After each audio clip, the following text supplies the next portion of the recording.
It's part of our DNA. It's like why we do what we do. The Chinese market will overtake the US market, gaming wise, in the next 5 to 10 years. I think, I don't know. Is that something you think? In certain respects, it already has.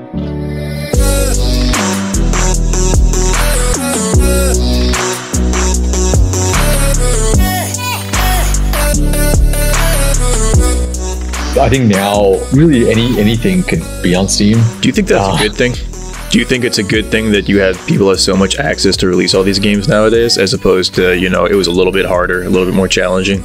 I think if there was a vision in the space to democratize game making and release, I think certainly we are there more so than ever. But I think it does make discoverability harder, a lot harder. So I think, I mean, there's maybe more of a chance for, you know, an indie gem to fall through the crack. It is pushing the developers to have more of a marketing mindset. That's true. I think the way I look at marketing, it is a lot of different layers, or there's a lot of different aspects to marketing now. You know, first of all, I think we definitely think more about marketing and more about our audience at the very beginning of development. At least for us anyway. I can't speak to everybody or anybody else, but I think for us, we definitely think about marketing at the onset of development when we first embark on a project. In fact, we will jump on a project and pursue a project in part because we think that there is an audience fit. You know, certainly that's a factor. And I think in the very beginning, we will think about, you know, how the game will be played by our players and potentially how influencers will get the game and how they will play the game and enjoy the game and how they will actually, I guess, broadcast the content. Do we think more about marketing in design? Yes, we do. In our previous game, Ember, we do try to create moments where we know it will be conducive to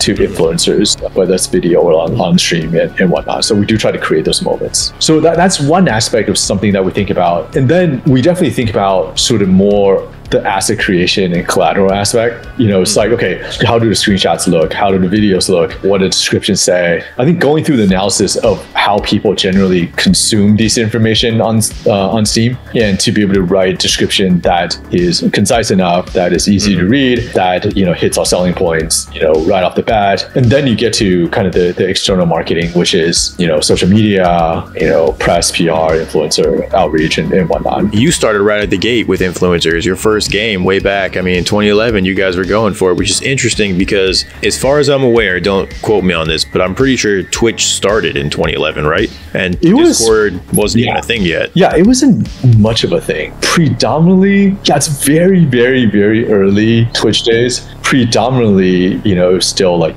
you know, YouTube's world. Yeah, I'm about to say it was like YouTube's heyday in like 2011 because I think they started 09, somewhere around there, and then they like hit their trend in like 2010 or 11. They just exploded. Yeah, that was a time where like Total Biscuit, for example, that you know, played a lot of guns and, you know, got to know them, you know, which is amazing. But you know, Total Biscuit at the time, you know, if he recommended something, people actually check it out. You know, there was a kind of a more serious side of like, you know, game critique and game you know, call it review. You know, his series like, you know, WTF is, you know, whatever game. It's still like, I think it's that was amazing, right? Because essentially he would do these like 1 hour deep dives into, you know, exploring the game mechanics and, you know, the goods and bads of his experience and you know, with a game, and people will actually watch it and be absorbed by it and actually go out and, based on his recommendation, go and buy the game or not. And I feel like that is kind of not, that's definitely not as prevalent anymore. I think people, you know, watch influencers more for entertainment and it's more about them. It's less about the game. So, I mean, I think in the past, when we first started getting YouTube coverage in the Guns N' Icarus days, if there are big influencers or a group of influencers or big YouTubers who play the game, we would see significant uptick in sales, really significant uptick in sales, especially if it's like during some Steam deal. But yeah, over time, that's, you know, not really happening anymore. I think also just because the viewer YouTuber dynamic, I think, has shifted a bit as well. Certainly, I mean, I think the way we look at it now is just that with YouTube, the way we look at it is just more organic impression ads. Almost. We're not going to be expecting just, if there's a some big YouTuber do a YouTube video and get a bunch of views, we're not really expecting to see like a big bump in sales or people buying the game. But hopefully over time, if there are enough like YouTubers playing the game, people will just remember, and the game is on some deal, then people will be like, oh yeah, I remember that game, and I'll check it out. So let's circle back for a second here. So you started this development journey about a decade ago at this point. The developer tools available, right? They've changed over time. There's more engines. I mean, the way you approach development is a little bit different nowadays. It's a little more accessible, right? Talk to me about how you approach development on that side of things, on the technical side of things now versus then. Talk to me about how you look at your projects now versus then. I think over time, Unity is definitely have supported a lot more platforms. So just in terms of making builds, has certainly gotten like way easier. I mean, obviously the engine's gotten way more robust, and there's more of an ecosystem that kind of formed around like Unity's asset store, for example. So people, even for us to ramp up, like certainly there are assets available in the asset store, and there are different third-party tools available in the asset store that it certainly makes development easier. For example, with multiplayer, just because we do player hosted setup, we use this third-party multiplayer server solution called Photon.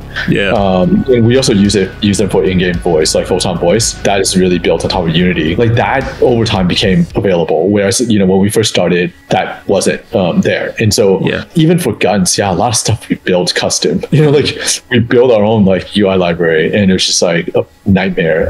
It was nightmare to localize. So it's a big reason actually why guns wasn't localized. Localization, that's a more recent thing too. I think developers and publishers, they've leaned into it maybe in the last, like, I wouldn't even say 5 years, probably like closer to 3-ish. It should have been big years and years ago. Like obviously Japan has a massive gaming culture, and there are games that are in Japanese, but like universally across the globe, it's just something that's lacked, which doesn't make a lot of sense just based off how popular the industry is just everywhere. And there are a ton of developers in Europe and South America. I mean, there are developers everywhere. It was something that never quite made sense to me. I understand the market is primarily in North America, and that's where your biggest base of customers is, but I don't know, it seems like untapped potential to me. I would say not anymore, just because of where Steam is and where all the different console platform is. Because I mean, I think over time Steam has gotten amazingly good at supporting all the different, basically taking Steam to every international market.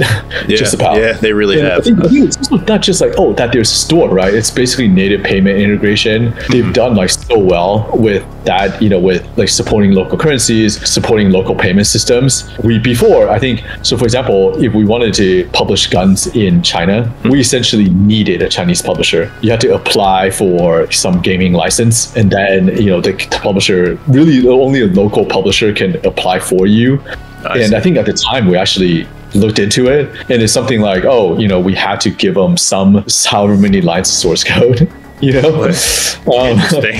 And then the queue is like really long, and then we would be at the mercy of a Chinese publisher. Why do they want the source code? I have to ask. Did they explain that? Like, what's the reasoning? No, I mean, I think that's just for a foreign game to be in the Chinese market. I think that was just a requirement. That's interesting. But I think just looking at international players in markets, I would say that really, I think it's really more evenly distributed. And yes, for us, the US and North America is still the biggest audience. But yeah, we're seeing a lot of European players. And we're seeing a lot of Asian players, Chinese players. The Chinese market's like rapidly is exploding. I hear a lot of people saying to me, and even I have started to think it in the last couple of years, the Chinese market will overtake the US market in the next, gaming wise, in the next 5 to 10 years. I don't know. Is that something you think? In certain respects, it already has, right? Like in free to play, in mobile, I think it already has actually. I think it's really more like PC and core gaming, but I think that's definitely has been growing a lot as well. I think partly is Steam, partly is console, and you have big game makers and big Chinese publisher now that have a lot of distribution power, like Tencent, for example. So and whatever games that they're making, they push now, they have a reach of like over 1 billion people. So it's built into their market. You're right. I remember when we first started thinking about localization, we didn't really know what we were doing. So we had a lot of text baked into the graphics, like basically baked into our assets. Oh no! And later on, we're like, oh well, we're screwed. That's stuck there. Oh well. That's funny. Now I think it's just a lot of it. Hopefully, with more experience, I think there's just a lot of things that we think about at the beginning. So we think about marketing at the very beginning. We think about localization. We think about how to design UI, UX closer to the beginning. Our server like multiplayer architecture. At the beginning. So there's just definitely a lot more things that we're more aware that we try to account for. What goes into something like that though? So like you're building your queues for your servers, you're getting it ready so multiple people can be on this game at the same time. Like for me, I mean, it's something that I have no real background in. So like what goes into creating something that ultimately is a multiplayer experience, right? So like for people who like play Call of Duty and they log in and they never think about it once, right? But there's so much going on in that experience. I mean, there's just layers on layers and layers of things. Yeah, it is. I mean, I think if we're talking about a competitive multiplayer game where it's less like just drop in, drop out. So with Guns of Icarus, for example, it's kind of everything. It's how we design kind of the match start experience, how we design the lobby, how we account for a crew formation, a match formation. We started as a kind of a serverless system, almost like a match browsing system, and then we added matchmaking. Even that decision really was pretty polarizing. It's like, if we're to do something like matchmaking or match list, like if we wanted to account it for both, it's much better to account it for that in the beginning than try to like switch system when you already have a player base. And that's like a pretty massive ordeal. And certainly with server architecture, just with the entire back end of supporting multiplayer game, having like I said, a master server, a game server, all these different PCs, right? They're all trying to play this game in multiplayer. They're all running at different, they're all running at different paces and speeds. They all have different capabilities and stats. So how do you balance that out when they're playing together? Like people always say like PC players have a huge advantage over people who have controllers and consoles when they're playing games together in crossplay. Is that true, or is that I mean, some PCs are like more robust and more powerful. Maybe your FPS is higher and whatnot. And then part of it is also latency. So we have to do a lot to account for latency as well. Yeah.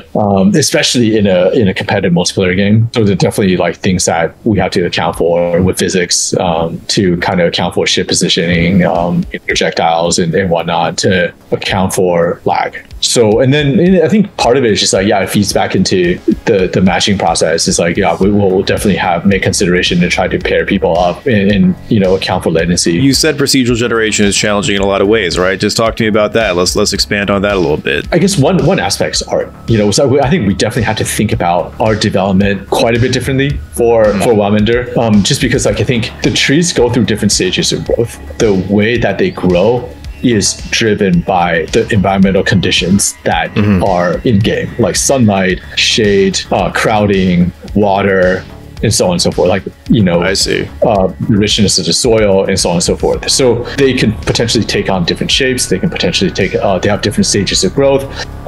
They have a lot of variety. They have different cultivars. Cultivars can crossbreed and so on and so forth. And then so like, we kind of have to look at how to create the plants almost at a more micro level. Yeah. So it's like, we have to look at how cylinders fit together, how little like leaves and branches and whatnot fit together into a tree. So it's kind of this like balance. It's like where Alex, our lead and lead programmer, and Ava, our lead artist, art director, essentially they have to work really closely to essentially craft a tree and see how, on the one hand, there's procedural generation, how a system is growing a tree.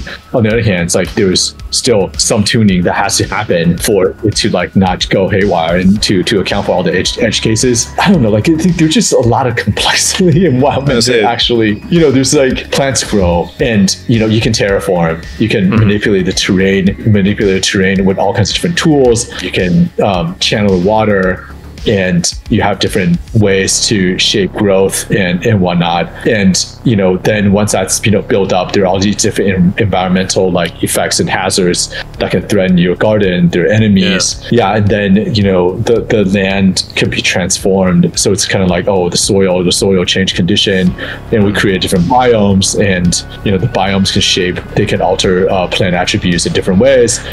So there's just a lot of complexity, there's a lot of different interconnected systems, and then to create and balance and to tune it all. Yeah, it's a lot of work. The original vision, it's also like kind of the original like signpost is kind of like, okay, we want to have a survival experience as well, where we have a world, we have an open world, and we wanted to have a survival experience. And really that's kind of the exploration is coming from. It's like, hey, in all these like adventure, you know, action adventure or open world survival game, however much procedural generation there is, things are not necessarily like feeling totally alive, meaning that like, you gotta go get like water, come back, whatever, you basically just like, okay, there are trees you cut down, there are like, you know, resources that you mine, maybe, you know, harness the resources to go fight bosses and whatnot. I think with Wildmender, we really wanted to bring things together to create an experience where, you know, in order for you to grow your quote unquote base, you actually have to give back to the land. And the more you give back to the land, the more you can actually grow your base and to expand your world and to actually do more in the world. And I think that's something that we've always been fascinated by. So I think there's enough freedom in the game to allow like different play styles and for people to do different things. What's the gaming culture like in New York City, right? I mean, you would think it's this large city, there's a bunch of people there. I'm not going to say I would assume, but cities like LA, they have a pretty decent gaming culture. They have developers there, you have events, you know, it's almost like your community is really well established, which helps developers because then they could talk to each other. You had mentioned, you know, you talk to influencers. Obviously, I'm sure that area is a draw for influencers, so you have a better way of interacting with them, potentially, things of that nature. Like, how does that work for you with that community and that just overall, I guess, environment for gaming? I think maybe because of how, you know, expensive it is, the indie community is sort of, you know, waxes and wanes. Like, there's definitely an indie scene, and I think a lot of it revolves around NYU. So like NYU Game Center, and, you know, something that we're involved in as well, just, you know, helping, sometimes advising and whatnot. I think that is certainly, you know, one hub. And there are people who come out of the program, you know, they stayed, and they're continuing to make games, which is really awesome. So there are some like hubs, indie gaming hubs in the city. But probably, I mean, maybe it's not the biggest gaming hub that people would imagine. It is interesting because I think where you are in the world means less now than it ever has from a development standpoint, just because of the tools available. We're talking through Discord right now, you know, so that location base doesn't matter as much as it did, you know, 5-10 years ago. So it's just interesting because you see countries like, you know, Saudi Arabia. I just saw a story I read about how they're pumping like 32 billion into their gaming industry right now, and like China's pumping billions, and Europe has grant programs and all these different things that they're trying to like really push it, which makes sense because like after CD Projekt Red brought so much money into its economy, like maybe it's more of a Central Europe thing, and even like moving now into the Middle East thing, but they're really pushing gaming as an industry that can support their economy, and thereby it impacts their environments, it impacts their, you know, their culture, it impacts, I mean, everything really, their communities. So it becomes much more integrated over time. Even Canada, we have friends in Canada that are getting like pretty large sums of money in grants. You know, it's just it's awesome. Good for them. And not as great for us, but good for them. And it's something that I definitely wish that we have more so, like a lot more so. That aspect is really lacking in the US, I think. So, okay, you're in New York City. For me personally, I see the gaming industry it used to market to a very specific demographic, right? And I think recently, over the last couple of years, that has started to evolve and expand. I think coming from New York City, it's a very diverse culture there. There's a lot of diversity within that. Taking that experience, looking at the gaming industry now, you've been in the industry for about a decade at this point, right?